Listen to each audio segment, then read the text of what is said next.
No es, yo no, viste que acá casi todos tienen sus clases que dan, esto no es lo que yo doy habitualmente, esto fue una cuestión así organizada en días. No es este el tema, pero bueno, sí, como te dice Diego, yo desde en la terapia, esta es patología de la terapia y es patología de neonatal. Yo llevo más de 15 años trabajando ya, así que hemos visto pacientes. Es poco frecuente, pero digamos, me parece que esto, a diferencia de todo lo intracardíaco, la CIB, el FALO, todo lo que ustedes ven con el eco, la CIB subaórtica y todo lo demás, esto no se ve si uno no lo busca, lo piensa y sabe que existe. Si no, no lo busca y no lo diagnostica, pasan cosas. ¿Sí? Entonces, uno tiene que pensar que estas son cosas que si el paciente no... Acá el punto, yo soy muy práctica, o sea, que ya me conocen, la cuestión es ir al punto, qué es lo importante, qué es lo que tienen que buscar. Toda la parte teórica de todas las cosas que yo siempre le digo a los chicos, la van a leer en el libro. No le voy a explicar en biología de la vena cardinal porque no tiene ningún sentido, porque lo van a encontrar en el libro y porque mañana se van a olvidar todo el cuadrito de cómo se forma al octavo día, la tercera semana. Entonces, eso lo van a leer. Yo les voy a contar qué es lo que tienen que buscar, qué es lo importante de este paciente, qué vamos a hacer en el seguimiento, eh, y eso. Cuando se operan, las indicaciones. Me parece que eso es lo que les tiene que servir. Y bueno, eso. Creo que uno, o sea, yo también, aunque fue hace muchos años, también estuve en el lugar de ustedes. Y a veces la sensación es que uno aprende mucha cosa muy compleja, pero si va o termina el curso y se va, sin las pautas de decir cuándo, cuándo se opera, cuándo lo reopero, qué, o sea, como que hay cosas que quedan. Y es lo que a mí me pasó cuando terminé. Por ahí ahora ustedes tienen otro tipo de tecnología, otras cosas, otras formas, pero hay algunas cosas que a veces quedan por estudiar la cardiopatía. La CIB, está bien, ¿y cuándo se opera la CIB? ¿Y cuándo se reopera la CIB? ¿Y qué le tengo que buscar? Esas son las cosas que tienen que, cuando terminan el curso, saber, porque eso es de lo que van a vivir después. ¿Entienden? Parece que las indicaciones. Bueno, no sé, doctor, cuando tú digas, la que se tomó ya. ¿Con la flechita funciona esto? Sí, no sé si ahí le pediste permiso para grabar a Analia. Cosa muy... Bueno, la anomalía total del retorno venoso pulmonar es una cardiopatía muy poco frecuente que fue descrita en una necro por Wilson en 1798 y como datos a tener en cuenta con respecto a la poca frecuencia y a la gravedad de la patología, el 30% de mortalidad a los 5 meses sin cirugía y 20% de sobrevida al mayor de un año también sin sobrevida. Y esto es mucho menos frecuente que el paciente llegue a la segunda década de la vida y pueda hacer una SMA. ¿Sí? Es muy poco frecuente, pero bueno. A ver, ¿aprenden a manejar esto? Bueno, por definición es la ausencia total de conexión entre las venas pulmonares y la aurícula izquierda. Y todas ellas van a drenar en la aurícula derecha o en sus venas tributarias. Es decir, hay una ausencia de conexión del retorno venoso pulmonar que va a terminar junto con el retorno venoso sistémico en la aurícula derecha. ¿Sí? Tiene una prevalencia del 1,5 al 2,5, en algunos lugares un poquito más, de las cardiopatías congénitas y una recurrencia familiar bastante baja. Eh, no sé si porque yo estoy mucho tiempo allá, hace mucho, digamos, siempre las cardiopatías, o por lo menos las que tienen debut en la etapa neonatal o antes del año, siempre las dividimos en tres grupos. Aquellas que van a tener compromiso intrauterino, aquellas que tienen compromiso en etapa neonatal y las que tienen compromiso postnatal, es decir, después de los 30 días.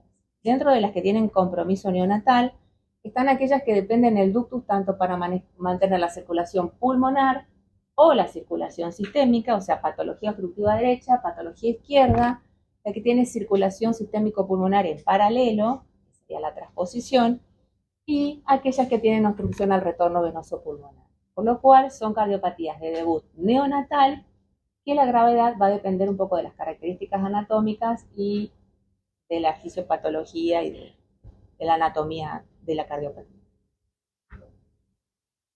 En general, más de 2/3 de los casos se presentan como cardiopatías aisladas, ¿sí? Pero también pueden estar asociadas por ejemplo, a síndromes de heterotaxia, isomerismos, derechos e izquierdos, distintos tipos de ventrículo único y con menor frecuencia a la tetralejía de Fallot o a la atresia pulmonar, y también puede asociarse un paciente con anomalía IC&B, y esos son los pacientes que tienen mayor riesgo y mayor mortalidad a largo plazo.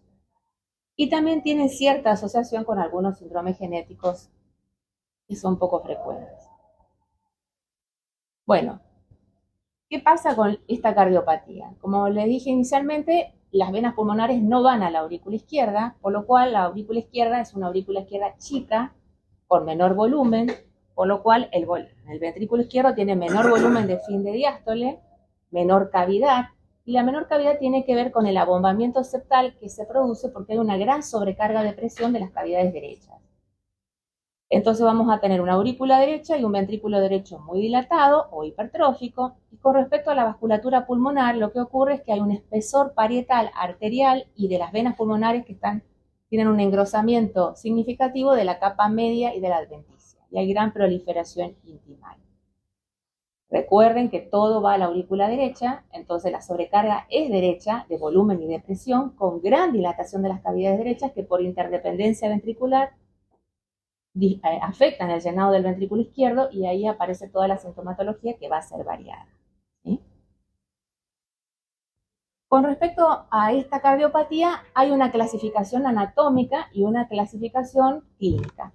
¿Sí? Con respecto a la clasificación anatómica, esta es la que más o menos conocen todos, que son aquellas anomalías o aquel colector que transporta las venas pulmonares que no pudo unirse a la aurícula izquierda por defectos embriológicos al inicio de la gestación, van a estar conectadas a una vena supracardíaca, ya sea la vena vertical, la vena cava superior derecha o la vena ácidos, que son las más frecuentes, las anomalías cardíacas o intracardíacas, que van a ir al seno coronario o a la aurícula derecha, y las anomalías infradiafragmáticas o infracardíacas, que son aquellas en las cuales el colector venoso pulmonar va generalmente al hígado, a distintas estructuras, vena porta, cava inferior, ducto venoso, ¿sí? Y también existe otro grupo de anomalías que se denominan anomalías mixtas, que son muy poco frecuentes, sí las vimos acá en el hospital y después vamos a ver unas imágenes, que son aquellas anomalías en las cuales existe un solo colector que tiene las venas pulmonares, pero que va a drenar a distintos lugares. La más frecuente es que vaya a la vena cava superior y el resto de las venas pulmonares al seno coronario, ¿sí? Que son las que tuvimos últimamente acá. Bueno, esa es una pieza de anatomía patológica que se ve exactamente como se ve acá, el colector que asciende y va a drenar a la vena cava superior, eso es lo más frecuente. Ahora vamos a ver unas cositas más.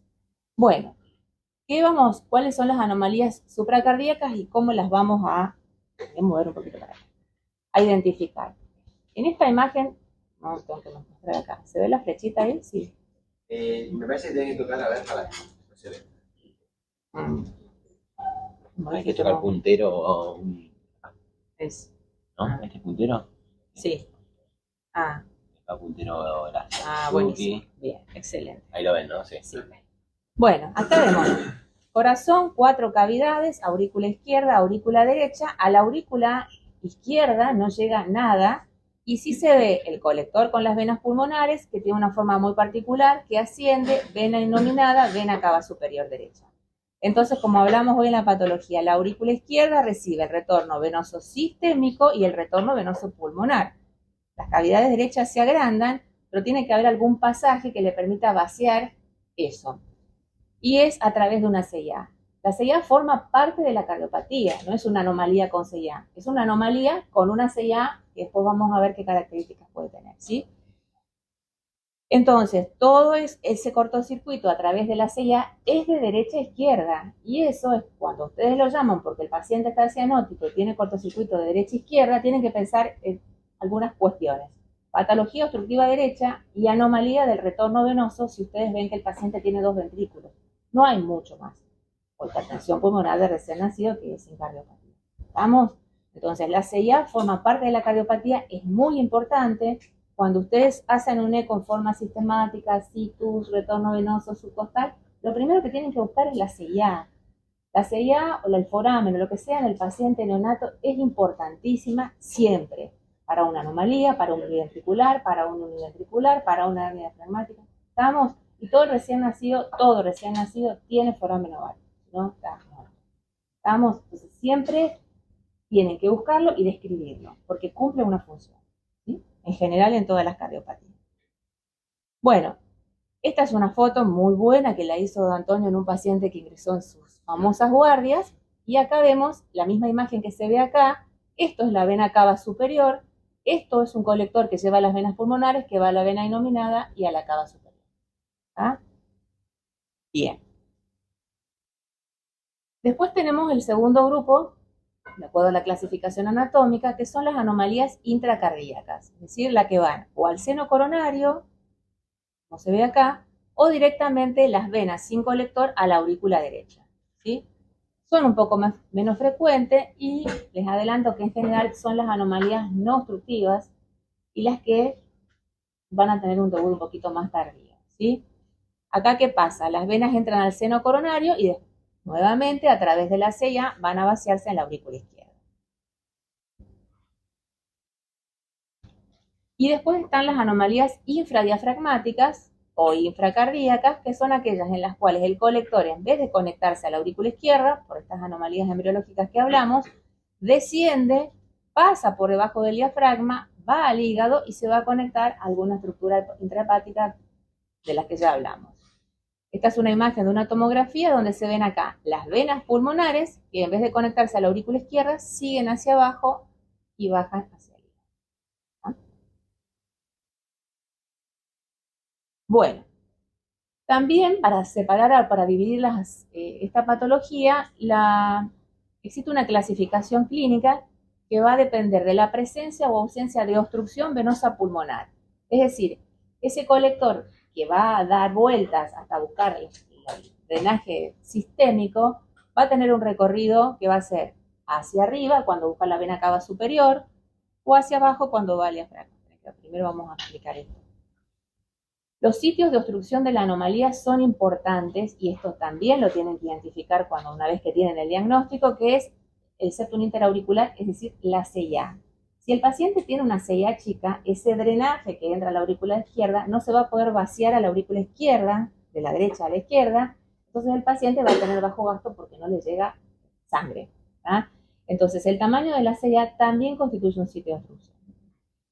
Por supuesto que tenga estenosis intrínseca del colector o de las venas pulmonares, que sean venas hipoplásicas, o que haya una estenosis extrínseca del colector, que cuando hace su recorrido se ponga obstructivo entre la arteria y el bronquio izquierdo, cuando va a la vena vertical, entre la arteria de la rama derecha y la tráquea, cuando va a la vena cava superior derecha, o obstructivo cuando entra al hígado, porque el sitio de obstrucción más frecuente de las anomalías infradiafragmáticas es el diafragma. ¿Sí? Y si no, intrahepático en el ductus venoso. Entonces, tenemos dos clasificaciones: anatómica, supracardíaca, intracardíaca, infracardíaca, y clínica o fisiopatológica con obstrucción o sin obstrucción. Acá están viendo cómo el colector, al pasar entre dos estructuras, se afina. ¿Sí? Bien. Entonces, fisiopatológicamente, ¿qué va a pasar con las anomalías no obstructivas? En general, uno tiene que recordar que en el recién nacido las resistencias vasculares pulmonares y sistémicas son iguales, entonces el paciente inicialmente es poco sintomático. A medida que va avanzando los primeros días de vida, las resistencias vasculares pulmonares disminuyen, aumenta el flujo pulmonar y toda la mezcla de la circulación se produce en la aurícula derecha, porque es donde se mezclan las dos sangres, la que viene sistémica y la que viene del pulmón. Entonces, tienen una buena mezcla auricular y el paciente tiene una saturación sistémica alta, más o menos saturan más de 80, alrededor de 90%, ¿sí? Pero sí van a empezar a tener clínica de insuficiencia cardíaca.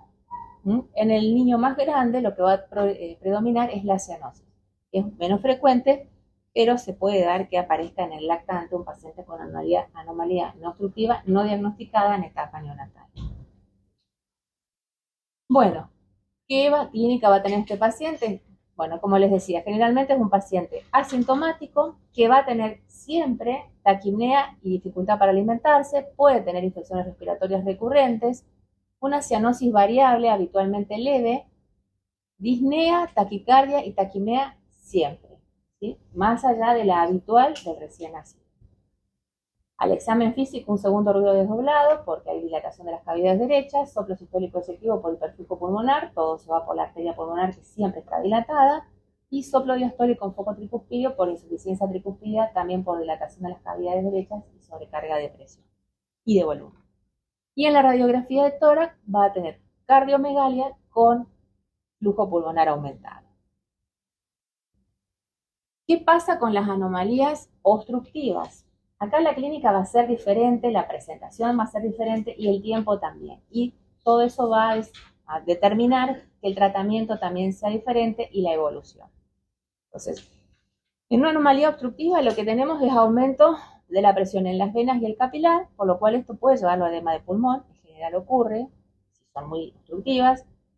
Va a haber disminución del flujo pulmonar efectivo, por lo cual el paciente va a tener hipertensión pulmonar e hipoxia. Todo esto va a hacer que haya menor retorno venoso pulmonar, que está disminuido porque hay una obstrucción para que las venas pulmonares vuelvan al corazón. A su vez, al tener menos volumen, hay menor volumen del ventrículo izquierdo, más llenado del ventrículo izquierdo, y por el otro lado, la hipertensión pulmonar y la hipoxia lleva a hipertrofia ventricular derecha, interdependencia ventricular con la sobrecarga derecha, y finalmente la claudicación del ventrículo derecho. Entonces, este paciente va a tener bajo gasto cardíaco, hipotensión, acidosis, es decir, que es un cuadro clínico totalmente diferente al que hablamos recién, que es la taquipnea de la CIB. ¿Vamos? Bueno, es un paciente que va a estar sintomático después de las 12 horas de vida del nacimiento en general, a veces puede ser antes, y esto hay que tenerlo en cuenta para el diagnóstico diferencial más frecuente. Tienen hipoxia severa, a la auscultación, reales finos, bivasales clínicas, o sea, auscultación de edema de pulmón, taquicardia sostenida, hipoperfusión, hipotensión, acidosis, y bueno, el examen físico es bastante parecido al otro.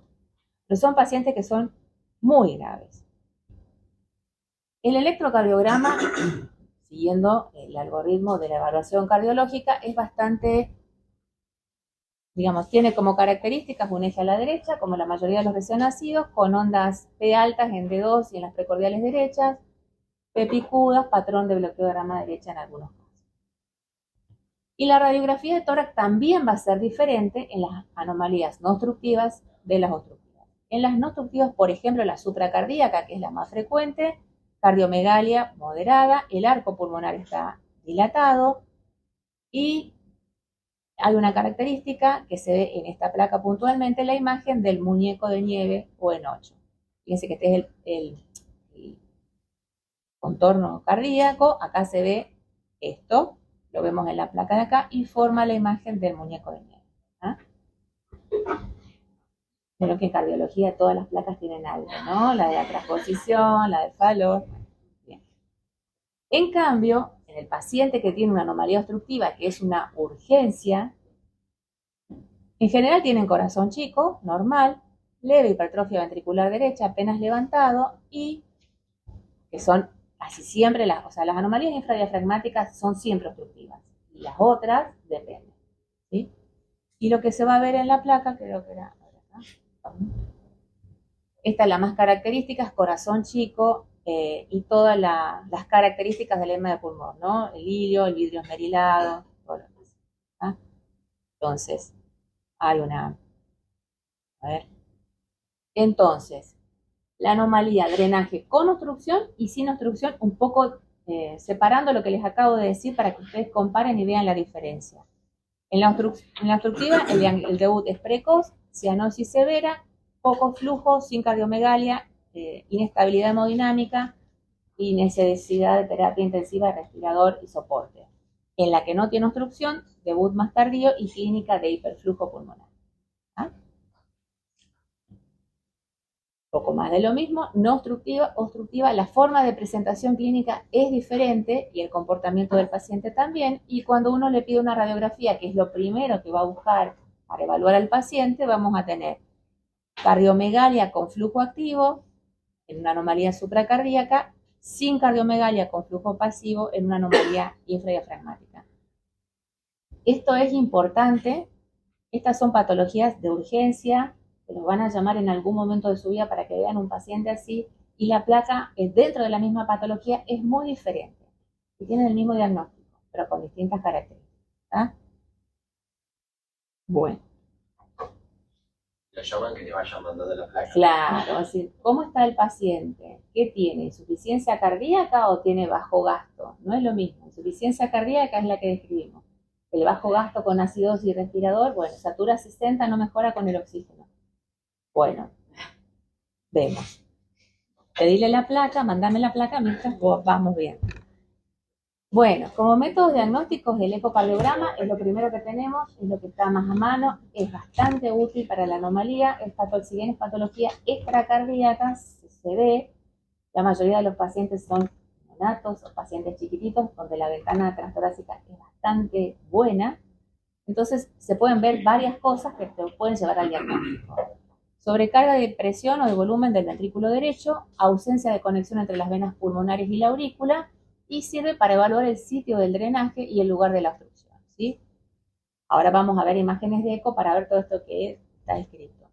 También se pueden hacer ante algunas situaciones, acuérdense que son estructuras pequeñas por fuera del corazón, que generen dudas, se puede pedir una tomografía, una resonancia. ¿Qué es lo que uno tiene más a mano? En general es la tomografía, y la verdad que para las venas pulmonares sirve y mucho, ¿sí? Y evita el cateterismo y otras cosas que se utilizaban antes, que son un poco más engorrosas y que tienen unas cuestiones diferentes, ¿no?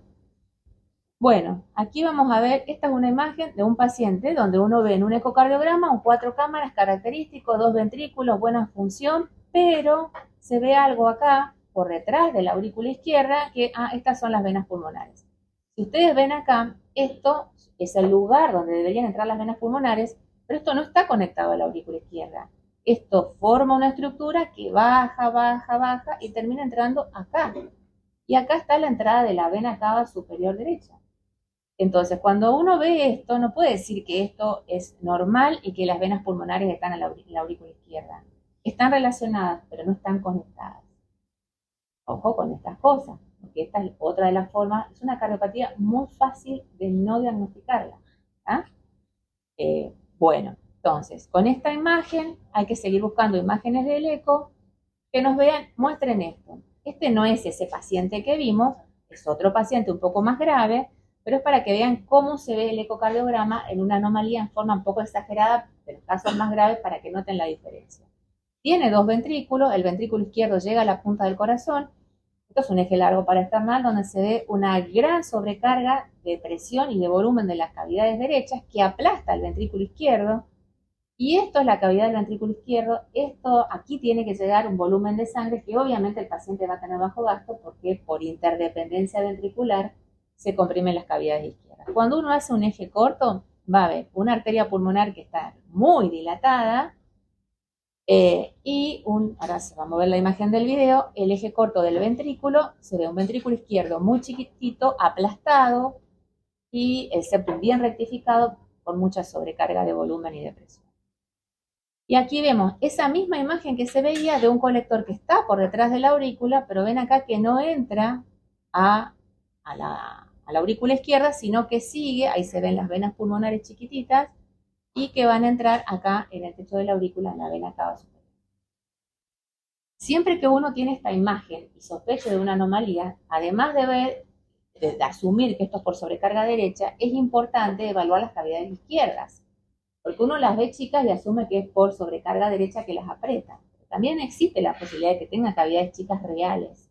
Entonces, es importante medir el tamaño de la válvula mitral, que en un paciente de 3 kilos mide 1 centímetro, más o menos, se pueden setear, y ver hasta dónde llega el ventrículo izquierdo. Porque uno tiene que pensar que cuando este paciente se opere y el corazón derecho vuelva a su tamaño normal, en la parte izquierda tiene que manejar el gasto cardíaco, ¿sí? Entonces, es importante ver el tamaño de la válvula mitral y el tamaño del ventrículo izquierdo, medido. Bueno, esta es la imagen que vimos recién, la foto, una anomalía supracardíaca, el colector que sube y busca la cava, la imagen del 4 cámaras, y acá vamos a ver 2 imágenes de anomalías supracardíacas. En este caso, vemos el colector que sube y ustedes ven que hace un montón de turbulencia cuando va entrando a esta estructura que es la vena cava superior derecha. El callado aórtico está acá y el colector que va a la cava derecha, y esto es una cuestión de años, se mete por abajo del callado aórtico y cruza y va a buscar la vena cava de este lado. A diferencia de esta anomalía, que es la clásica, donde el colector sube, se pone muy obstructivo, busca la innominada y va a la vena vertical y después a la cava derecha.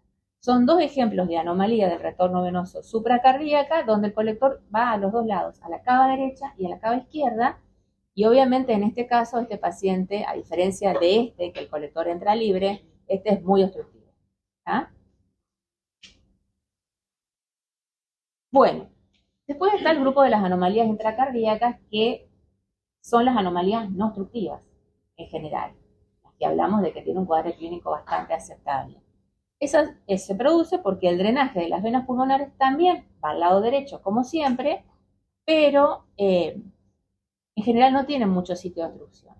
Acá se ven cavidades derechas con el septum desplazado hacia la izquierda y una aurícula izquierda chica. Esto no es normal.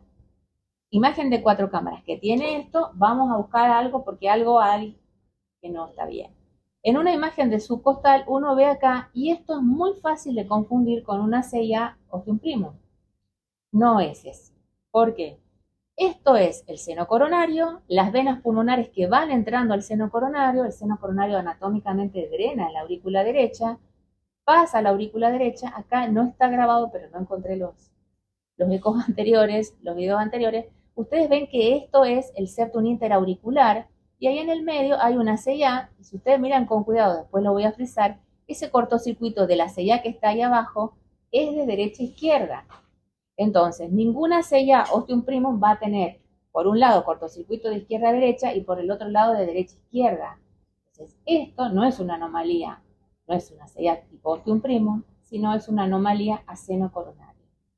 Esta es otra cosa confundible que es diferente. La CIA ostium primum tiene clínica, también tiene dilatación de cavidades derecha, pero el paciente satura normal. Y este paciente, si bien es una anomalía no obstructiva, satura 90. Y si no, le ponen el saturómetro. No es lo mismo. Siempre hay que ver el cortocircuito. Cuando uno ve aurícula derecha, siempre hay que buscar el. Y si la CIA te dice que va de derecha a izquierda, tengo que buscarlo. Tiene una anomalía en algún lugar. Si ustedes saben cuáles son los sitios a donde van las venas pulmonares, las van a buscar. Y las buscan todas. Arriba, en la panza, en la cardíaca, todas. ¿Sí? Y pueden estar en distintos lugares. Los tiempos quirúrgicos son diferentes en cada paciente, por eso es importante. ¿Ah? Bueno, y después están las anomalías infradiafragmáticas que aquí vemos. El corazón está acá, acá está el diafragma, esto es el hígado, y en vez de entrar, ustedes ven la aurícula izquierda que no le llega nada y se ve una estructura que baja, que se mete en el hígado y que tiene turbulencia. Acá se ve de vuelta. Esto es la aurícula, el diafragma, el colector baja así como subía a la cava superior, baja y entra en el hígado. Cuando uno le pone el Doppler sobre esa estructura turbulenta, le da una velocidad aumentada, 2 metros. Eso no es normal. Y no hay nada desde el subcostal que vaya del corazón al hígado. Esto no es normal, no existe. O sea, no desde el punto de vista cardiológico. Si ustedes hacen un subcostal y ven esto, tienen que seguir para dónde va y buscar otros parámetros ecocardiográficos, como vimos recién, para pensar en esta cardiopatía. Esta sí la puse simplemente, esta es una imagen de un eco transesofágico, siempre que aire el ojito es un transesofágico. Esta es una imagen intrahepática del hígado, donde se ve el colector que va entrando al hígado y genera una cosa gigante intrahepática. ¿Ah? Bueno, y acá es lo mismo, vemos de vuelta, no sé si funciona. Esta es la imagen que veíamos recién. Las pongo porque si no uno no las memoriza y no las va a buscar. Hígado, anomalía infradiafragmática. Esta es una imagen dentro del hígado de cómo hace el retorno venoso pulmonar adentro. Y esta es otra imagen vista desde abajo, donde lo que se ven acá son las 4 venas pulmonares que van formando este colector que va a pegar la vuelta y va a bajar y va a entrar al hígado. ¿Sí? Yo sé que es un poco complejo, porque por ahí ustedes no están acostumbrados a verlo. En general estos pacientes entran en la terapia y se operan. Si no están arriba es poco frecuente que lo vean. No nos presentamos habitualmente en el Ateneo de los viernes porque la indicación es una sola y porque la corrección es de un tipo, y entonces no lo van a ver con tanta frecuencia como antes. Cuando estén en la terapia sí lo van a ver. Bueno, como hablábamos inicialmente, la anomalía en general es aislada, pero también puede estar asociada a cardiopatías complejas, como decía Bocho de nuestra experiencia en aquella guardia. Este paciente con heterotaxia, canal AB bastante balanceado, atresia pulmonar, ahí se ve el ductus que llena las ramas pulmonares, bastante insuficiencia de la válvula B, o sea, es un mal caso de heterotaxia, pero que además de todo tiene una anomalía infradiafragmática. Entonces, estos son los pacientes en los cuales el pronóstico es contra reservado y en general se hace nada, no arrancamos un camino. La anomalía del síndrome de heterotaxia aumenta la mortalidad muchísimo, 50% o más de la que ya tiene la heterotaxia sin anomalía. Por cuestiones que ahora vamos a ver. Bueno, este simplemente es un paciente que entró hace poco al hospital, que es un caso raro, muy poco frecuente, yo no había visto, sí había visto todas estas patologías, pero en forma aislada, pero no todo en un mismo paciente. Este es un paciente de 1,8 kg que empezó hace poco con una ventana aortopulmonar. Fíjense que esta es la aorta, esto es la pulmonar está redilatada, se ve una comunicación grande entre la aorta y la pulmonar, eso es la ventana. Y después lo que vemos es que no entra nada a la aurícula izquierda, las chicas lo empiezan a ver y ven esto, abajo del hígado, un colector gigante, que es la misma imagen que le mostré, pero es muy exagerada y por eso lo puse, para que les llame la atención. Y para que tengamos una cosita más de esto, no, funciona así, ahí está. Entonces, ventana, interrupción del arco aórtico y anomalía infradiafragmática obstructiva en un paciente de 1,8 kg que vino medio infectado. El paciente no llegó a operarse. Todas las patologías solas son quirúrgicas, todas las patologías juntas en menor de 2 kilos. Y aparte tenía hipoplasia un poco de las cavidades izquierdas. En este paciente le pedimos una tomografía porque obviamente era una cosa muy compleja para ver con el eco. Y acá lo que vemos en realidad tiene varias cosas, pero esto es lo que les quería mostrar. Se ve la aorta, la comunicación, la ventana aortopulmonar y el colector con las venas pulmonares que baja, así se ve, y entra al hígado. ¿Sí? Lo de cómo se ve en la tomografía, la interrupción la van a ver después, así que eso yo no se los voy a poner ahora. ¿Tá? Estas son pacientes en los cuales uno les pide tomografía porque son sumamente complejos. ¿Sí? Bueno, como hablamos, también es importante identificar cuáles son los sitios de obstrucción en lo posible. En esta imagen acá se ve la vena cava superior, esto es el colector que lleva las venas pulmonares, esto es la rama pulmonar derecha, la rama pulmonar izquierda. Acá se ve cómo el colector va juntando en su recorrido las venas, las va uniendo y va subiendo. Hace algo de turbulencia en este lugar, esta es una imagen un poco más arriba, por lo cual uno puede asumir que el sitio de obstrucción de este paciente era entre la rama izquierda y el bronquio izquierdo. Esto es otra imagen simplemente para que vean cómo se ve una obstrucción en un colector que va a una anomalía, que es una anomalía supracardíaca, que va a buscar la vena cava superior. Obstrucción es cuando se ve esto, esta turbulencia. Esto se ve bien rojo, esto se ve naranja. Este es un paciente con una anomalía supracardíaca obstructiva. Y el otro sitio de obstrucción, que es lo que hablábamos con Mocha, que es sumamente importante, es el tamaño de la C&A. Acuérdense que es el único lugar por lo cual puede llegar sangre al ventrículo izquierdo o a las cavidades izquierdas, por lo cual también puede ser considerado un sitio de obstrucción.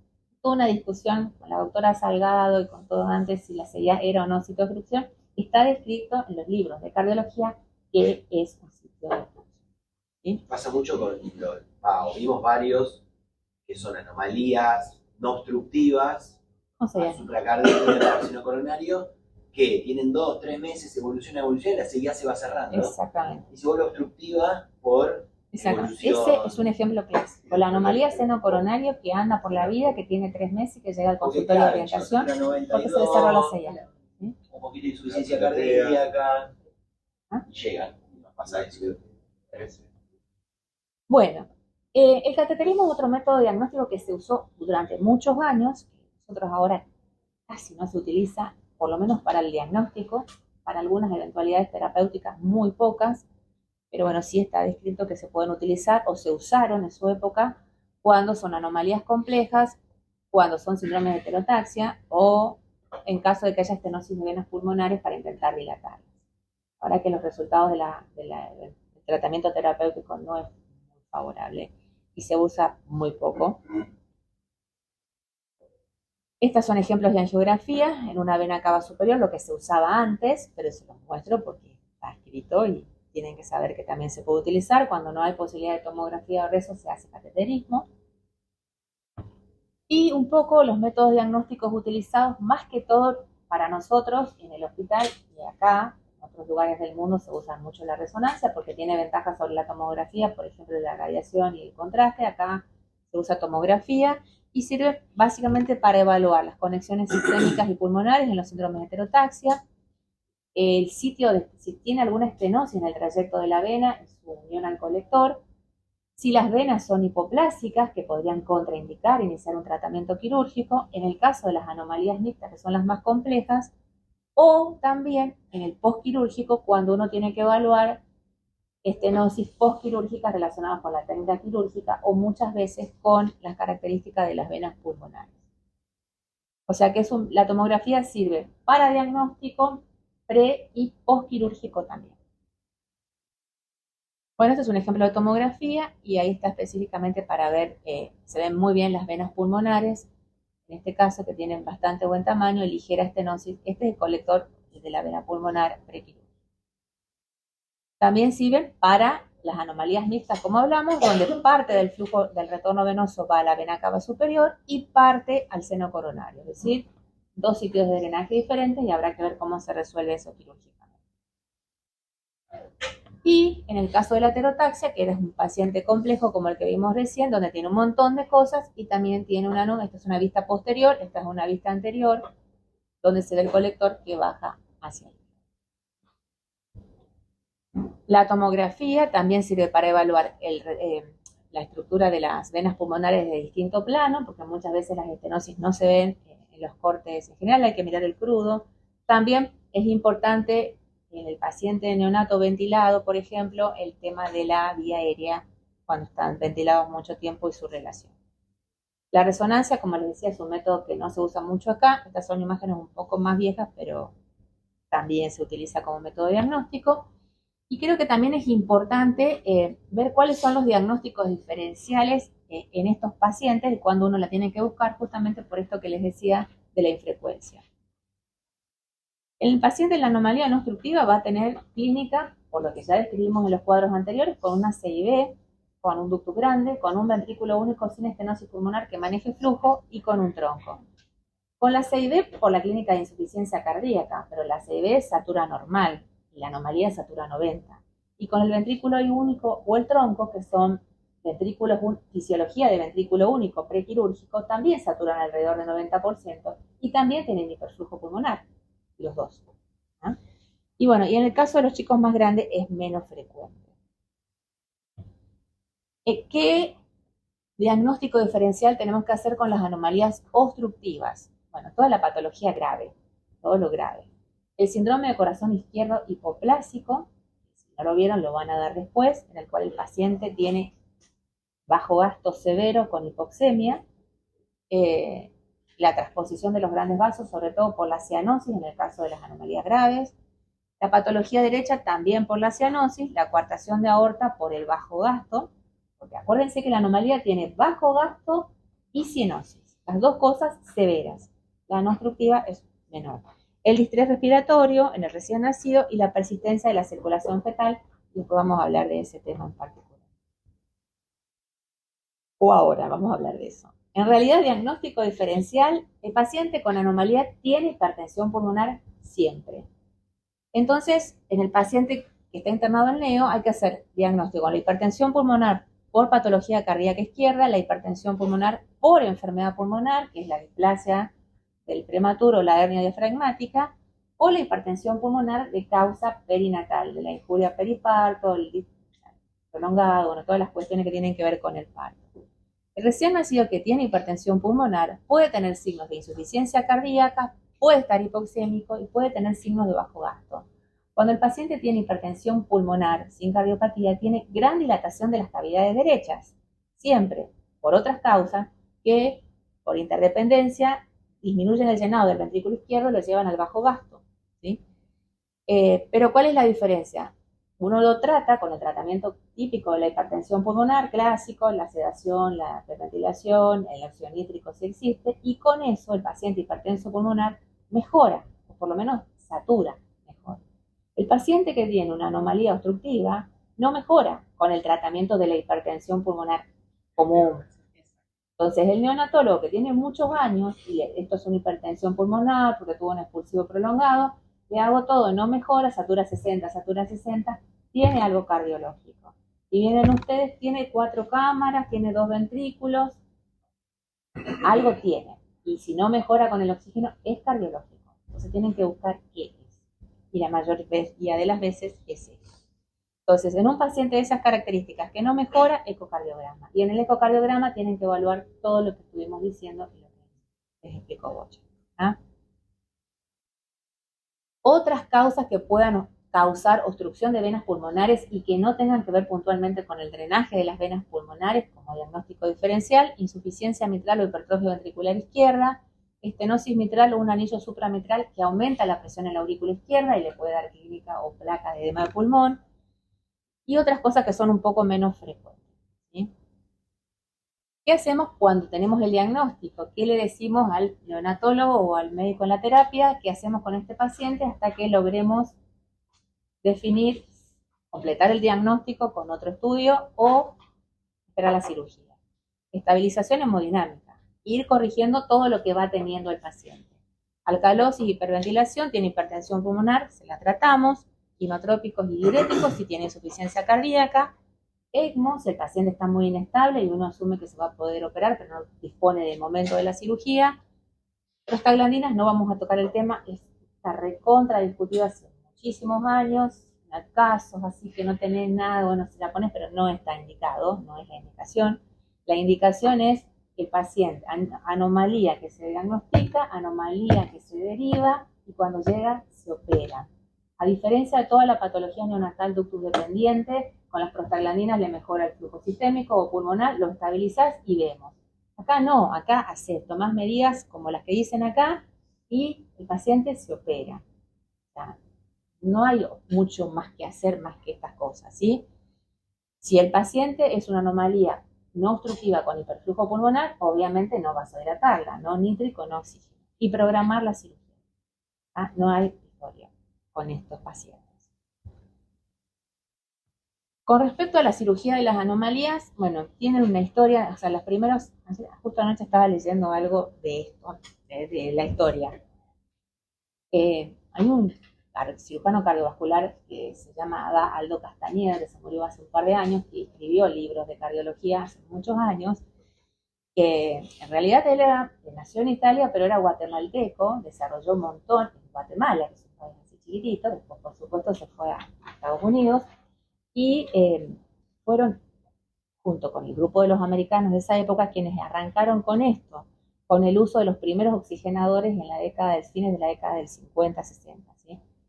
Entonces, hay un capítulo del libro de Castañeda que va describiendo cómo fue evolucionando el diagnóstico y el tratamiento de la anomalía. Cuando en la década del 60 los diagnosticaban y se le morían, cuando en la década del 70 ya con el oxigenador y un poco de datos angiográficos, porque era todo por cateterismo, se empezó a operar, y cómo fue la mortalidad quirúrgica en la década del 70, cuando arrancaron con esto, con una mortalidad mayor al 50%, y en la década del 90 bajó a menos del 5%. ¿Ah? O sea que fue toda una evolución, todo un proceso, y este cirujano que fue muy conocido, que era latinoamericano en Estados Unidos, logró hacer muchas cosas por esto. Bueno, como complicaciones tardías, ¿qué tenemos que pensar o buscar? Obstrucción venosa pulmonar, por hiperplasia fibrointimal de la misma vena, o porque hay una obstrucción en la boca anastomótica por inadecuado crecimiento. Esto es una imagen de cómo se opera, yo no les voy a explicar la técnica quirúrgica. Básicamente lo importante que nosotros como cardiólogos le tenemos que decir al cirujano es qué relación tiene ese colector que lleva las venas pulmonares con la aurícula izquierda. Lo ideal, lo mejor es que el colector sea retroauricular y esté muy relacionado, porque lo que se hace ahí es abrir la pared de la aurícula, abrir el colector y anastomosarlo, sin mover las venas pulmonares. Se liga, se corta el lugar a donde va.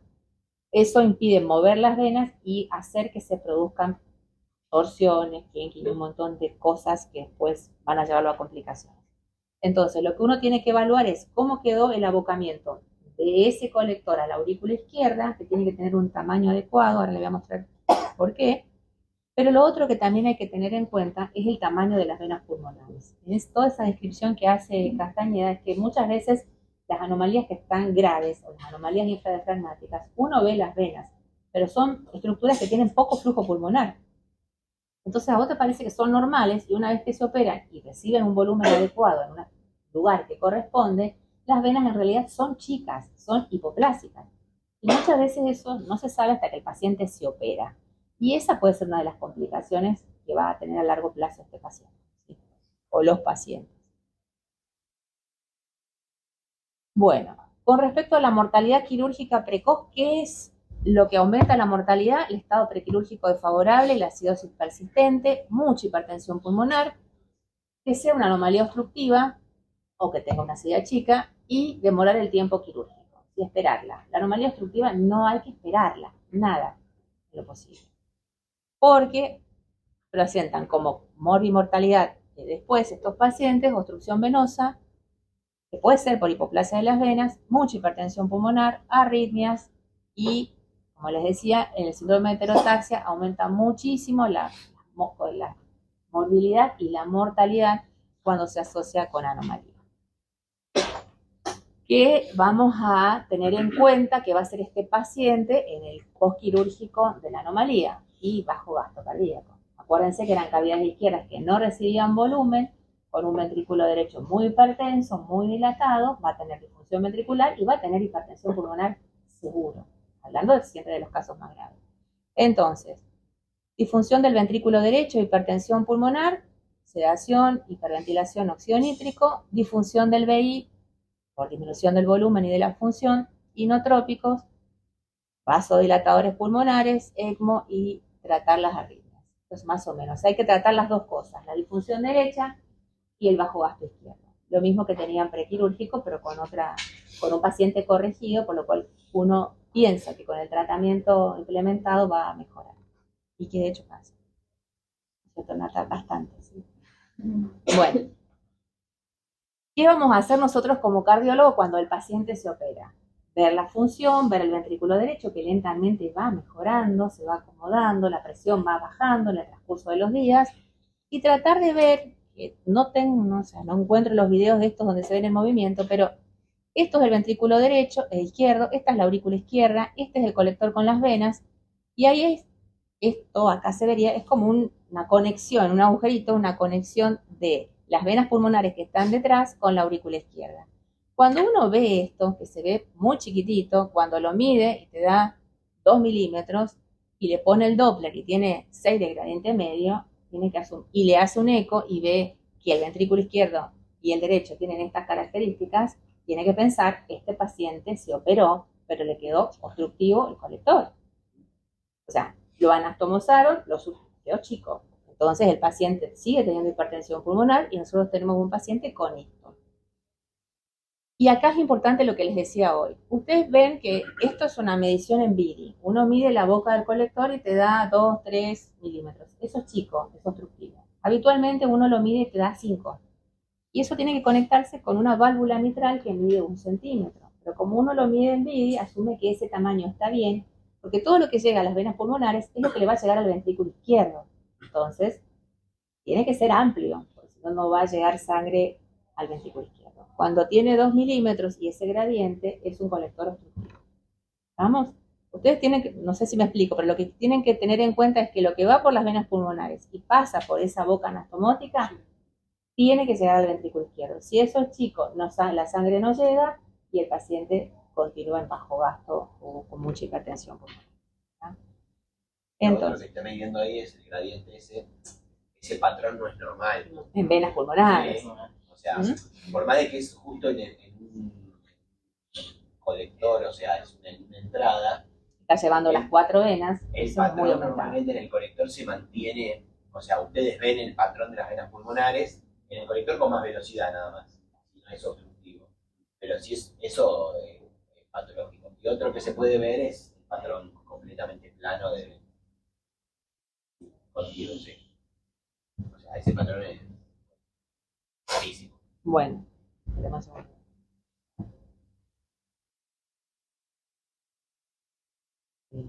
Julia.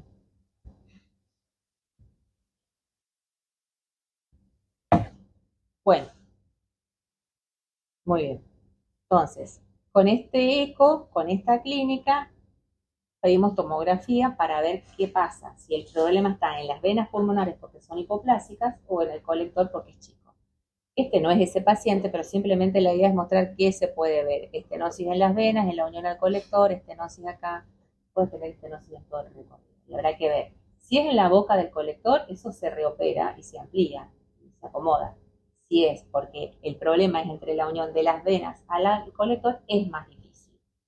En ese caso, se pueden utilizar otras técnicas quirúrgicas que ahora vamos a ver. En realidad es así. Cuando uno tiene estenosis en ese lugar, por ejemplo en la vena pulmonar, acá y acá, lo que se hace habitualmente es cómo se repara esto para mejorarlo. Todo lo que sea sutura en las venas tiene alto índice de retracción. Entonces lo que se utiliza acá es lo que se llama la técnica sin suturas, o suturless, que consiste en abrir la vena pulmonar, la vena en forma longitudinal, no suturarla, o sea, si la vena está así, uno la abre acá, la deja abierta y cubre esa parte de la vena, esa pared de la vena con pericardio. Entonces, como que deja abierto el pericardio, se utiliza como para ampliarlo, ¿no? Para que la sangre circule ahí en forma abierta y salvar esto para tratar de mejorarlo. Con respecto a esto, yo hace muchos años que por hay un montón de trabajos de ahora y hay un montón de trabajos de hace muchos años, donde básicamente es una técnica que se utiliza como medida de salvataje, que los resultados siguen siendo malos, en general a mediano y largo plazo, lo mejoran un tiempo, pero después el paciente vuelve a tener obstrucción de las venas, y acá habrá que ver si esto tiene que ver, en realidad la mayor parte de las veces tiene que ver con las características de las paredes de la vena, que son patológicas desde siempre. Entonces, uno trata de mejorarlo. Bueno, esto es una imagen de una técnica sin sutura donde se trata de ampliar, abrir la vena y ampliarlo. Pero la verdad que se hace con pocos resultados acá en el mundo también. O sea, lo que más escriben sobre esto son los japoneses, que post pandemia escriben todo sobre todo. Un montón de cosas.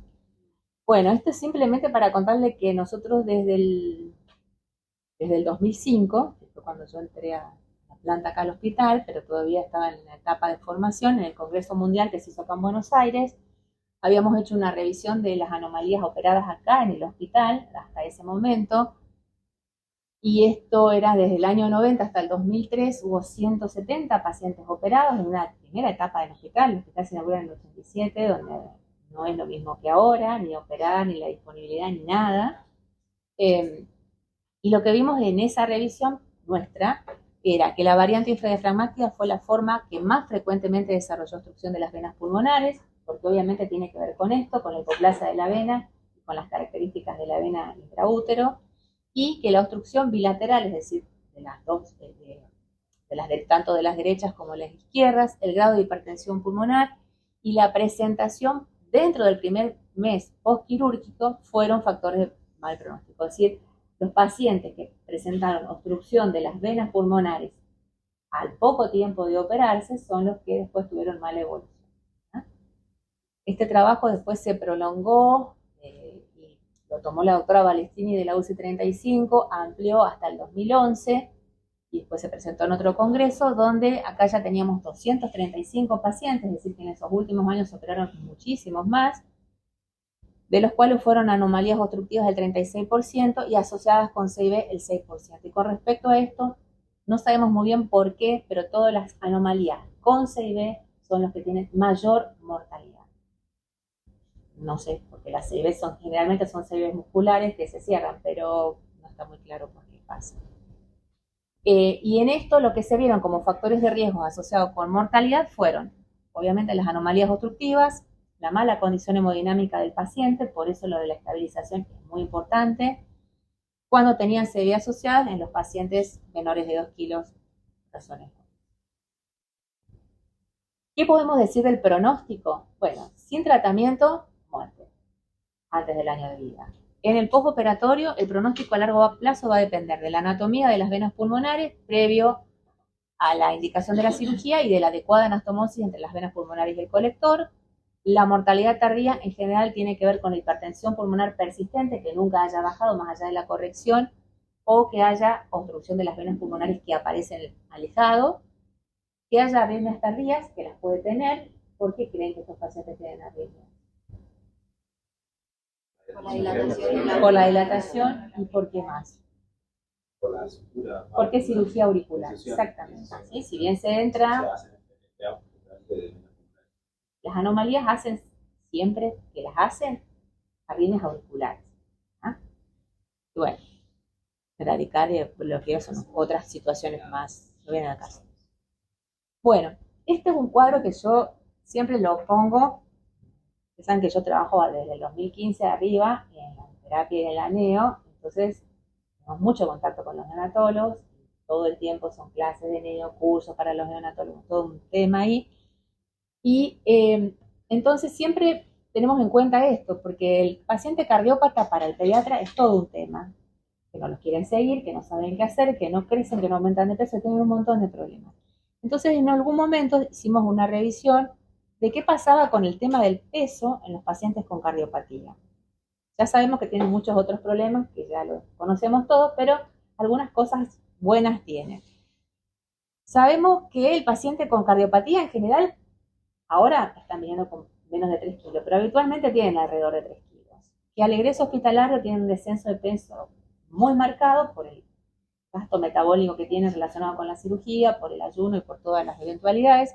Alrededor de los 6 meses los pacientes hacen el catch-up y arrancan la curva de peso pediátrica y separados por patologías, obviamente toda la patología biventricular es la que tiene mejor progreso de peso y mejor condición clínica alejada de la cirugía.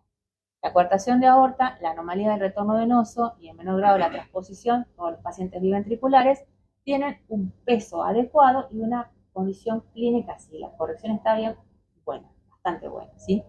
A diferencia del tronco arterioso y los síndromes genéticos que son pacientes que obviamente no crecen. Y con respecto a esto, pero esto es una cuestión, una anécdota, hasta hace unos años había un paciente que se operó de una anomalía supracardíaca acá en el hospital en el año 95, que estuvo 3 meses internado con diálisis peritoneal. Imagínense si ahora hay complicaciones lo que era en el 95.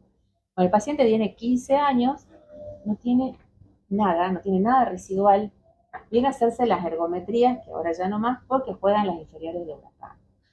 El vecino acá del barrio, ¿sí?